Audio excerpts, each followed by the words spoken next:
and welcome back to another episode of the Mayor Tyler Moore Show here on the Kokomo Post. My name is Drew. This is MTM. Sir, how you doing? I'm doing well, thanks. I thought you said Sarah. I was like, Sarah? No, sir. I thought you blacked out for a second. I'm good. I'm well. The time delay. We're in two different time zones right now, so it was that. It's a minute delay. Yeah. So how was your weekend? Busy, and hot. Can you do something about the heat? Is that something city government can do? Because I had the wonderful opportunity not only to participate in the opening ceremonies for Gus Macker this weekend, but was scorekeeper in the morning. Everybody's like, "Oh, Mayor, you're not playing." I'm like, nobody asked me. I had my jersey in the car just in case. We should have made a team. Pam is behind the camera today. We should have been a trio. That would have been great.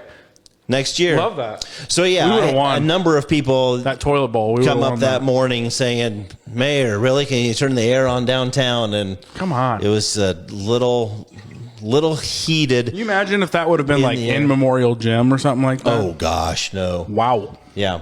That'd be crazy. Everything went well. Again, we've talked about it with all the other events that Parks and Rec do and everything, but Tori Rowe and Elizabeth knocked it out of the park. I mean, they were both on the committee for Gus Macker. I mean, the city helped co-sponsor it, but it was the Gus Macker. And we had a local committee to get sponsorships and volunteers and everything, and just an outstanding job. One-day tournament. We were hoping for over 100 teams and ended up with 96-ish. That's close to 100. So, but it was a one-day deal.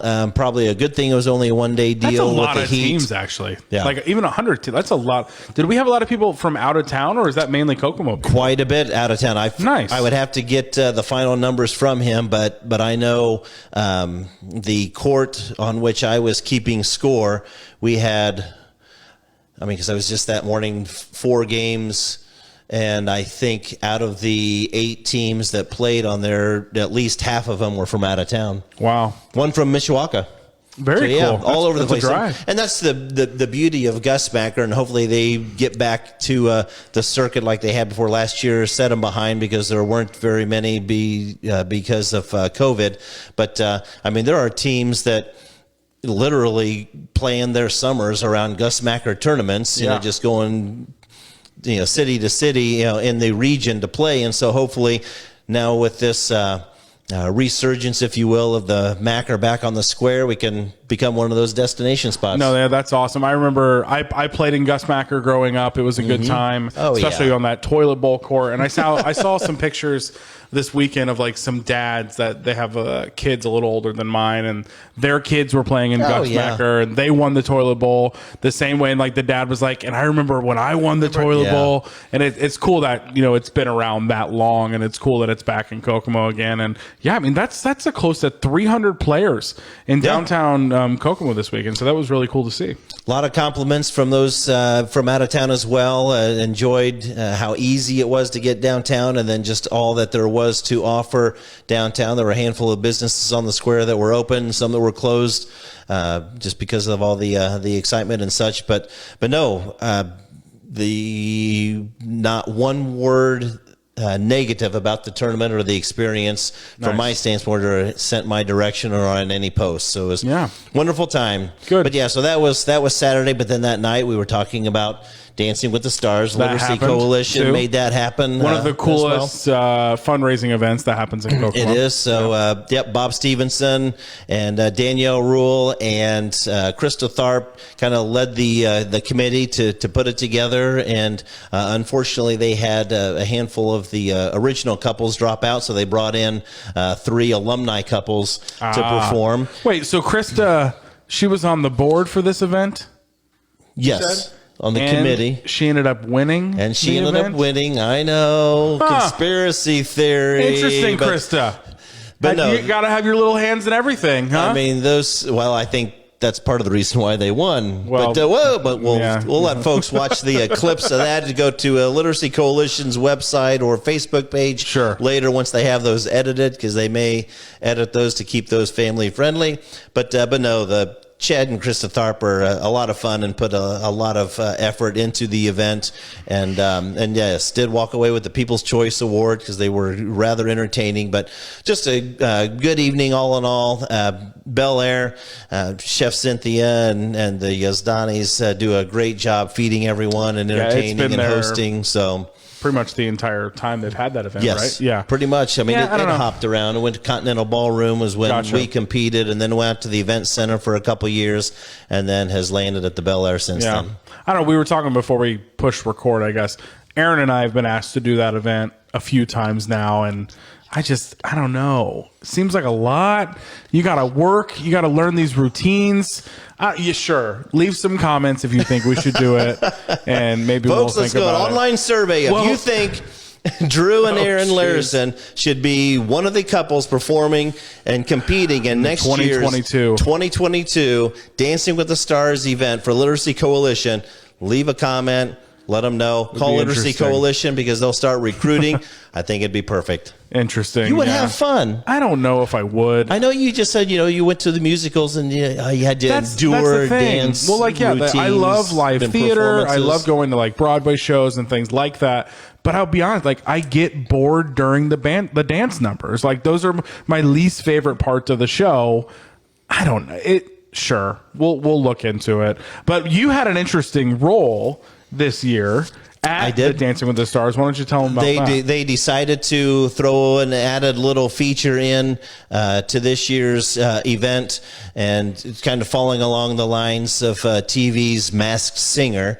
Fortunately, by the grace of God, they didn't ask me to sing. Yikes. But knowing what kind of fool and I guess dancer that I am, they asked that I be considered, or that I would consider being the masked dancer, that folks could then try to guess who it is and then bid for the opportunity to unmask at the event. Again, Literacy Coalition's Facebook page has a couple of the clips that we did. Sure. Mike Dukes over the IT department. We had a lot of fun doing some dances in front of green screens, and then he featured some of the sponsors of the event. So then they brought me down, had some fun facts, had an auction a live auction to unmask the masked dancer. Ironically, my wife was the highest bidder, and when she ripped the head off, you might not be able to tell, she took a small layer of skin off the top of my nose. So yeah. But special thanks real quick to Mike Lieberman and Nathan Martin with the Jackrabbits organization for allowing us the use of the Jack's costume for that. That was the mask you were wearing. That was the mask I was wearing, yes. And I tell you what, I have a greater appreciation for every staff member that puts that mascot costume on at ball games. A little bit just wearing that costume. They had it cleaned, so it was good. But I tell you what, just the short, probably 15 minutes that I came down the stairs and circled the dance floor and was dancing, with some people in the audience, and Tammy Lively, who was emceeing it. I was about ready to pass out. I don't blame you. Now imagine it being 95 degrees outside and sunny on a Sunday afternoon, running around a baseball field. Kudos to those guys. But yeah, thanks to the Jackrabbits organization for letting us use Jacks. Well, speaking of your wife, she didn't just give you a bloody nose this weekend. You've got some cool news about your wife, something she was honored with. You want to talk about that for a minute? Yeah, sure. I appreciate it. She was honored locally as the Howard County GOP Woman of the Year, which then gave her the honoree designation with the Indiana Federation of Republican Women. And so there was a banquet Friday night, so the night before the Dancing with the Stars event, at which she was recognized as a honoree in the class of 2021 for the IFRW organization statewide, and they do that to acknowledge contributions that women make, not just within their local Republican parties, but both personally and professionally. And so her involvement with physical therapy and the Suicide Coalition and such gave her that wonderful honoree. Awesome. So I appreciate that. Well, congratulations. I definitely First married Lady up. of Kokomo. congratulations on Definitely that. married up. Yeah, with we that had an one. interesting weekend. We got our exchange student this weekend. Oh, I saw the post. Yeah, so that's how fun. Her name is Rhea. She's great. She's at Kokomo High School. Girl has no idea what she's gotten herself into with our family. We're gonna have a lot of fun with her this year. She's from Vietnam, which we've had an exchange student in the past, and she was also from Vietnam. So we have some familiarity, of what Rosie, our other exchange student, was able to teach us about Vietnamese culture and things like that. I'm excited because Rhea said she's really good at making homemade Vietnamese spring rolls. Nice. So Pam, you should get excited Pam about just that. lit up. Yeah, Pam Kokomo likes. Post tries. That's right. Yeah, Rhea's going to teach us how to make some food. So we had a busy weekend with her, getting her from the airport. We ended up going to an awesome Korean barbecue spot in Carmel for dinner, which was nice for her because she loves Korean food. So did the two know each other? Are they acquaintances back in Vietnam? Our other exchange student? No, they have different cities, pretty close. They live pretty close to each other, but no, they didn't know each other. How fun. Good for we're you excited. guys. We love it. We love the idea. And probably an amazing experience for the kids too. That's it. Honestly, like Aaron and I, we learn a lot just like hosting this kid and really becoming their parent, for a year. But for the kids, Aaron and I, we love the idea of our kids growing up in a home where they're going to be surrounded with, different cultures than their own. So we're really excited about that. We're happy to have Rhea here. Awesome. From now on, like I said, she'll be a junior. She is a junior. It's her first day of school today. At Kokomo High School. So that's what's going on in our house this weekend. It was good. So tell us a little bit, what's going on at City Hall this week? Anything fun? Oh, anything fun at City Hall? No, not really anything fun. Just a little business as usual. Deal with a few issues within departments. We did have a changing of the guard in the streets and refuse and maintenance department.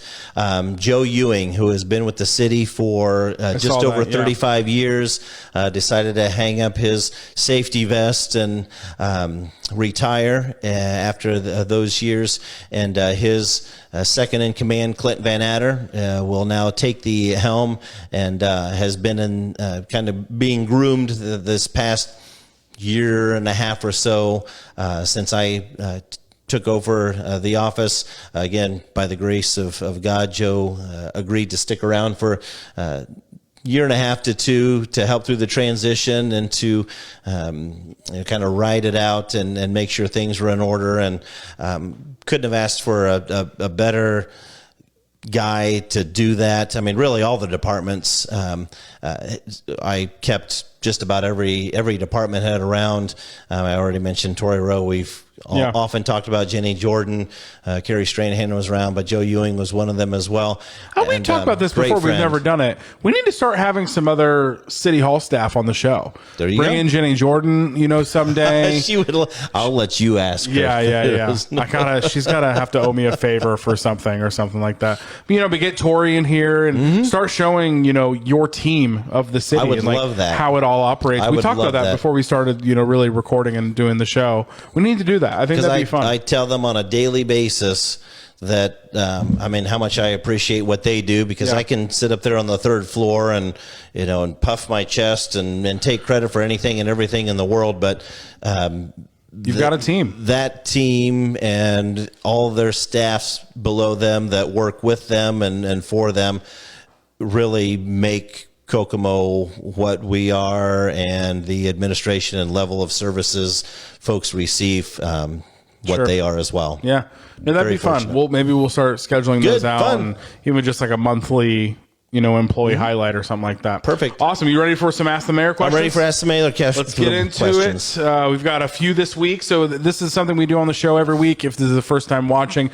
we have an Ask the Mayor segment where viewers, you watching this show, you can send in questions, leave a comment below on this video, leave a comment on our Facebook page or our YouTube page or Instagram page, leave a comment and ask a question for the mayor. And if it's a good enough question, we put it on the show. They can be about what's going on in the city, city. We can be asking just about the mayor personally. This guy loves answering questions from people around the city. So let's get into it. This first one is from Austin on Facebook. I live by Studebaker Park.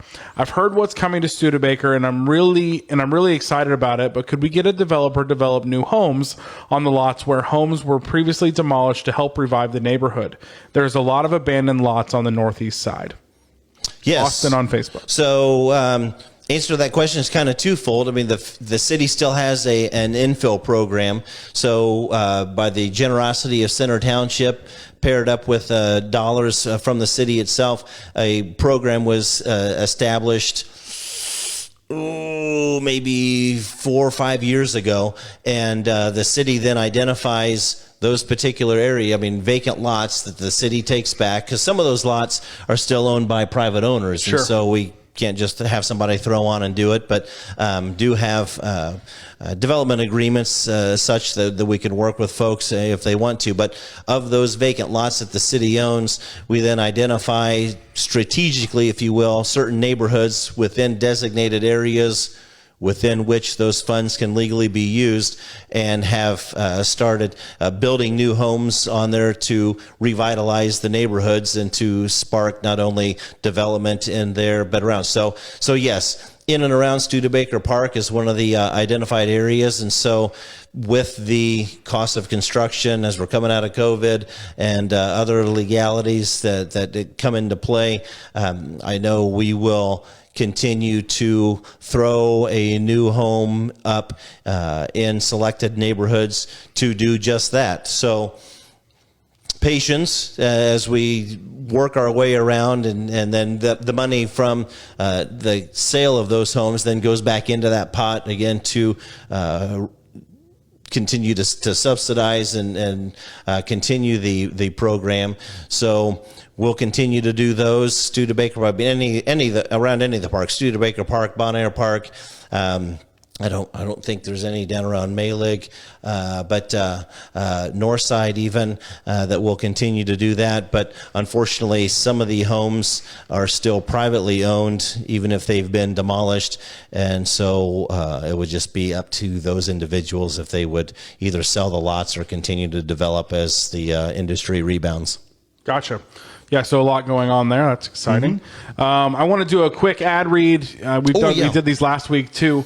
We have some awesome Post partners that help Kokomo Post run. We obviously have bills to pay here as well, so it's great to have some local businesses that do some advertising with us. So the first one I want to do is Pizza Co., which they're a new Post partner here, and Pizza Co. is something everyone needs to check out. In Kokomo, they have some of the best Neapolitan style pizza in Indiana. Also, don't forget to try their many different signature pizzas, like a creamy white pizza, all the way to meat lovers T-Rex. There is something for everyone, and something Pam's Pizza nodding. Co. She's like, it's so good. They're gonna start feeding our office every now and then too here, and the staff was so excited when they heard that. Perfect. Yeah. They also have really good salads too.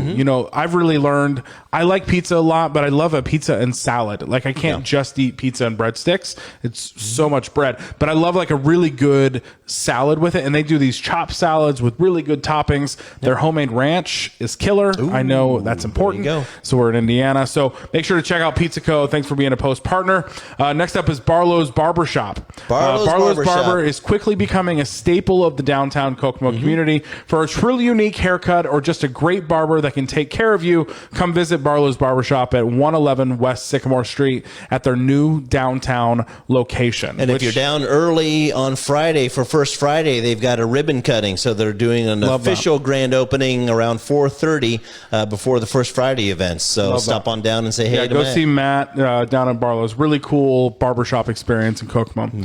Dance Elite. Speaking of dance, there's a lot of dance talk on the show today.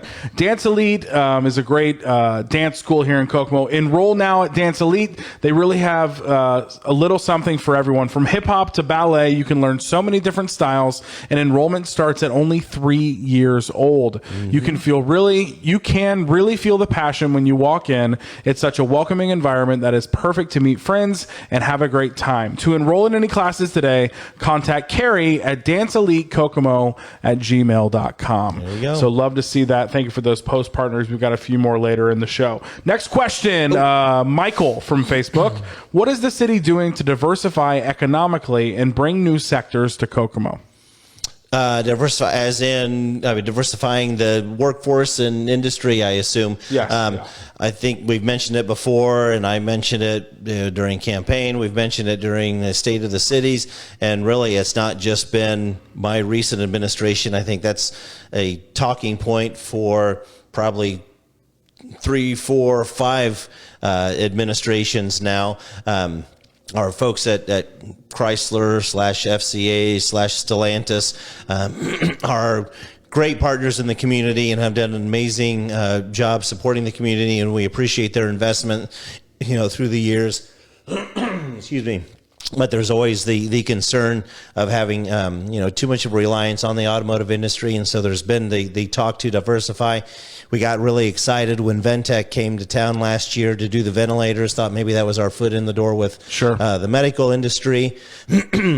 And then they headed back out to Washington. So fortunately, we're getting close to securing ground for an industrial park. I know I've talked about that.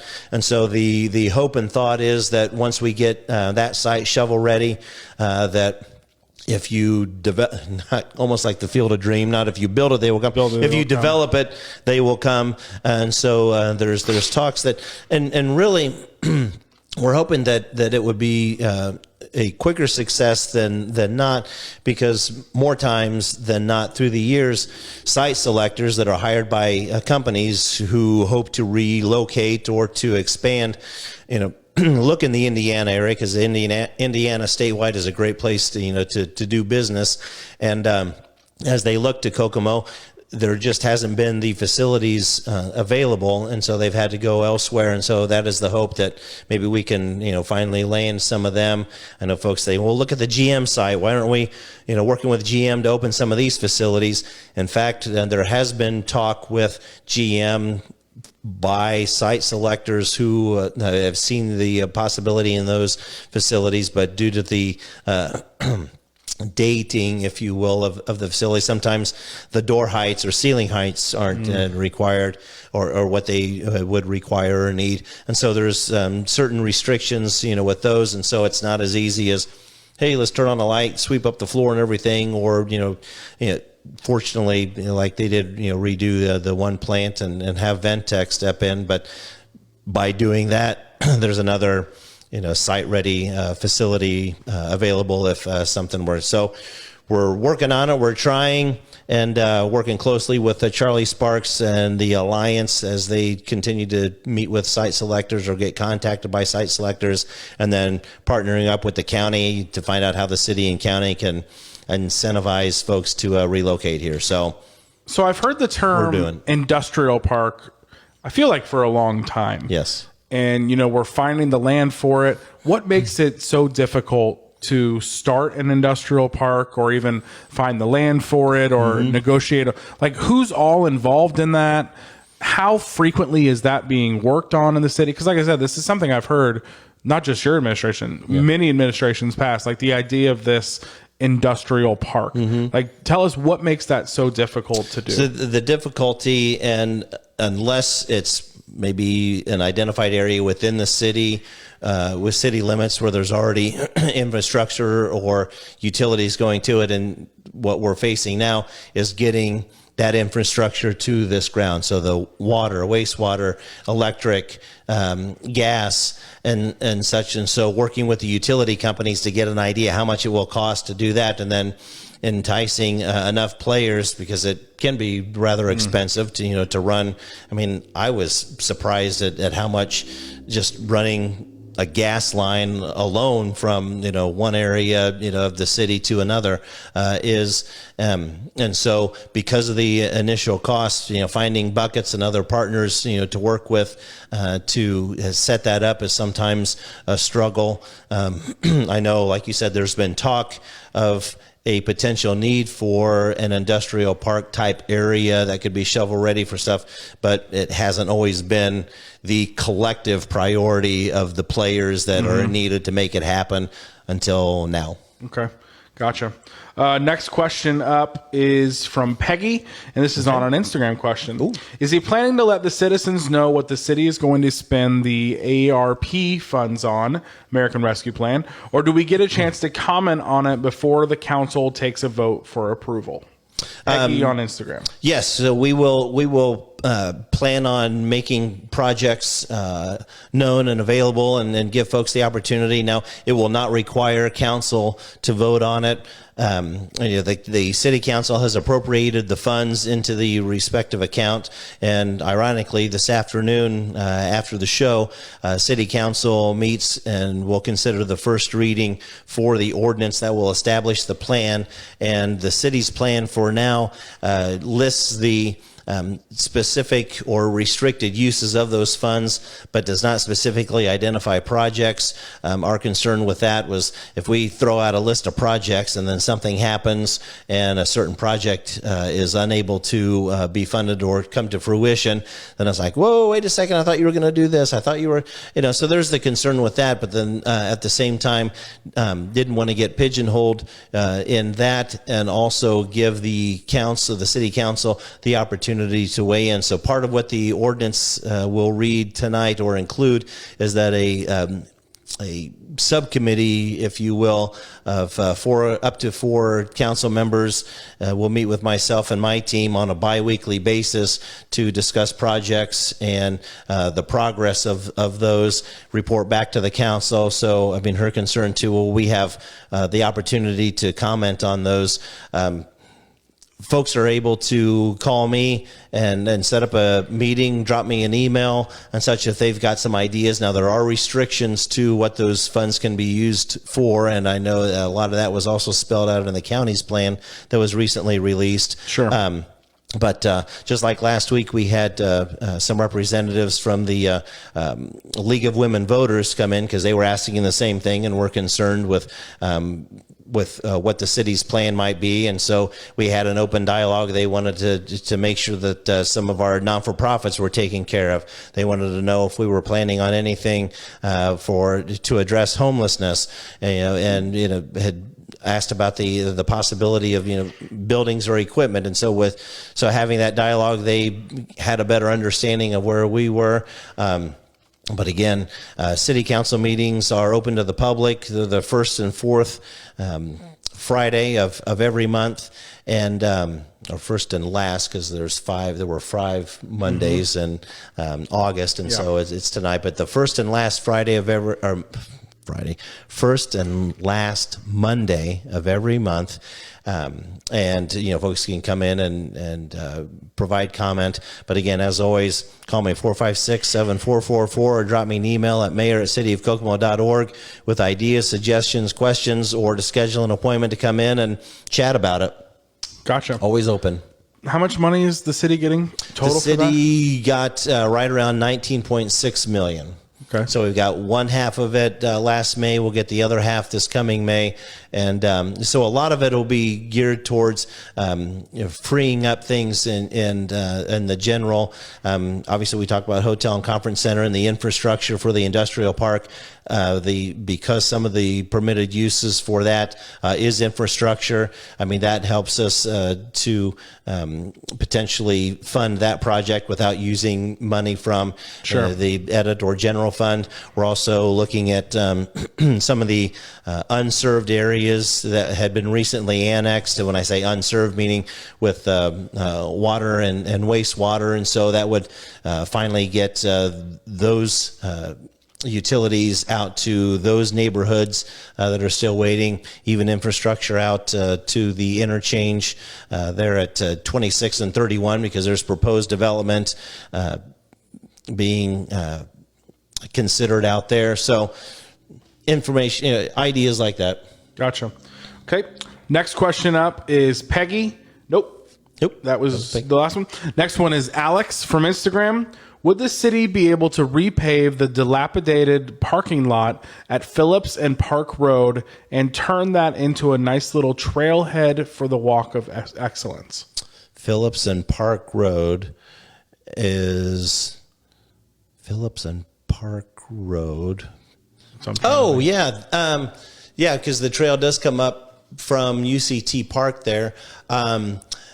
The city does not currently own that little corner. I mean, that could be. Now, part of what we're receiving now is just across the creek. Now that Championship Park is up and running and UCT is now not being utilized by the league itself, we've had some requests to consider making UCT Park more of the trailhead, because they come, the way it spins down from Malik Park and under the bridge and to downtown. So I'm not opposed to talking with the property owner there at Phillips and Park to see if they would allow some type of, because that would be cool. I mean, a little seating area, maybe some park benches or tables or something for folks to hang out in that corner. But we would work with those folks. But the thought is, since the city owns UCT Park, I get that it floods from time to time, but that we might be able to do something fun down there.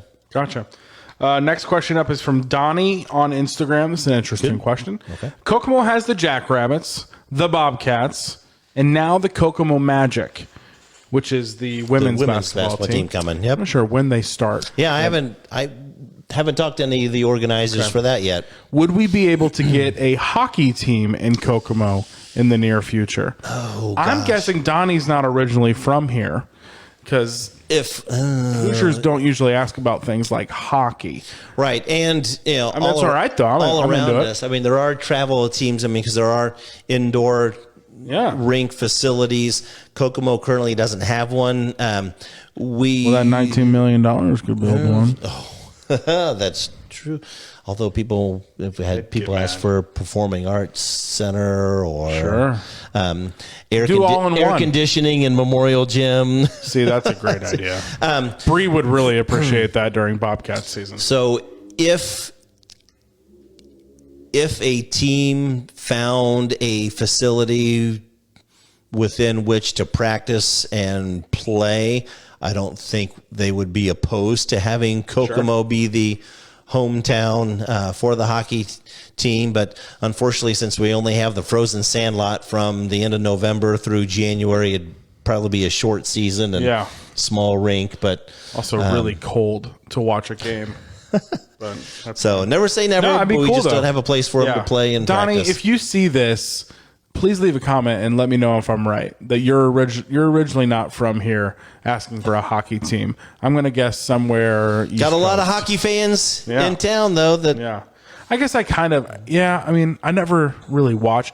I'm a Detroit Red Wings. Yeah. Mm-hmm. I guess if I'm anything, I couldn't remember the team name. That's how much I watch hockey. But if I am, I guess I'm a Red Wings fan. I like when they throw the squid on the ice and the octopus and things like that. It's a really weird, fun sports tradition. Next question is from Michelle on Instagram. Is there anything in future plans for our youth with mental ill? Oh, wait, did we ask? We asked that last week. Yeah. Sorry. Next up is Sue on Facebook. Open your fire department houses to people who want to seek help with opioid recovery. Once again, not a question. It's more of a demand. Okay. But Sue also says, what about the houses that need to be condemned in the city? Okay. So houses that, we'll go backwards. Do the houses condemned first. So same way with the vacant lots, a lot of those are privately owned. And so once they are reported to code enforcement then inspects, sends notices to the owners, and there's a whole legal process to go through in order to get some properties cleaned up. Weeds and nuisances are easy, but the condition of the structures and such is a little different, to make sure that things aren't being violated. But at that point, once something is deemed condemned, it then again goes through the legal process and then goes on a list. And so, believe it or not, the city department does the demolitions, a lot of those themselves that we end up having reported, and there's a list of those, because a lot of those guys too are still doing the streets, doing the trash and such. And so when they find time to demo some structures, that's why things take a little longer. But more times than not, it's the legal process that must be followed in order to gain access to actually clean up and address some of those issues. Sure. Now, as for opening up the fire departments for those with opioid issues and addictions and such, therein kind of lies the firefighters are first responders and are EMS certified and such, but aren't really trained in opioid and mental health issues and addictions and such. And so I don't think they would be opposed if someone came to them for help in a dire situation that they feel they have nowhere else to go, that they could then direct them to the necessary services. But with the limited residency in there and services, it becomes a liability thing as well, that they don't provide the wraparound services or detox facilities. I mean, yes, if somebody is struggling, dying, in need of immediate emergency help, they're there, and by all means stop into the fire department if they're there, because those guys can help. I mean, even if it's someone that you're seeking help for. But again, just with the additional needs that those individuals would require and the potential liability for not being trained in that would prevent that from happening, unfortunately. Gotcha. Second to last question from Roger on Facebook. Thanks for always sending in a question, Roger. I love taking my kids on walks along the Wildcat downtown. I often notice that many branches down that block the water flow and collect trash. Who has the responsibility to clean up the rivers, creeks within the city? Is it the city, the county, or volunteer groups? It could be volunteer groups. I know DNR is in charge of the waterways. Yes, Kokomo and Howard County has a stormwater district, and they basically monitor the inlets. So things that, areas that empty into the Wildcat and such, but the Wildcat itself is under the jurisdiction, if you will, of the DNR. Now, when there's trash down in, we can try to get down there and clear things out, branches and things, from storms and other weather-related events, that wreak havoc. Typically we would work with the DNR in order to gain access and get permission again to move, because sometimes, even though branches fall, it's still considered the natural course of the waterway. That if you go in and moving things, after so many, weeks, years, however long something been down in there. But yes, if there's trash down in there, and we're able to safely get to it, it would be the city working to try and get to it. Volunteers, I know the Guardians of the Wildcat once or twice a year hop in canoes and run the course of the Wildcat and pull tires and trash and TVs and stuff a couple times a year. TVs? Sometimes, yeah. TVs, man. How mad do you need to be at a sports game to throw your TV in a river? Jeez. I know it. College football is coming up. So it's, who knows? I get pretty mad at But yeah, so if there's areas or if Roger and others want to get involved, the Guardians of the Wildcat are a great organization that help the local parks and DNR to keep the Wildcat clean. Love that. Last question is from Jacob on Facebook. I'm going to get comfy. Do you mind if I get comfy? Get comfy, yeah. Last question is from Jacob on Facebook. What about We Care? Is anyone going to have it? We're assuming We Care Park is what he's questioning. Because, yes, We Care will be having... Yes, We Care, I think they already had the... organizational meeting for the trees again this year, so they're still doing that auction. Now, the We Care Park... the Wyants did end up, as I understand it, sold their home as well as the area that housed We Care Park. If the new owners choose to run something up there, then obviously do they have the space? May not have the displays because the Wyants did end up selling, I think, practically every display from the park during the course of the year to a handful of individuals or organizations. There are a couple individuals that I think snatched up the lion's share of it. Yes. It's my understanding. Hundreds of thousands of lights that had never been opened. Yeah. like people have been buying these things. It's crazy. Nuts. It's not. But I know the Lions Club out in Greentown ended up getting a handful, and so they're going to add to their display out of the fairgrounds during the winter.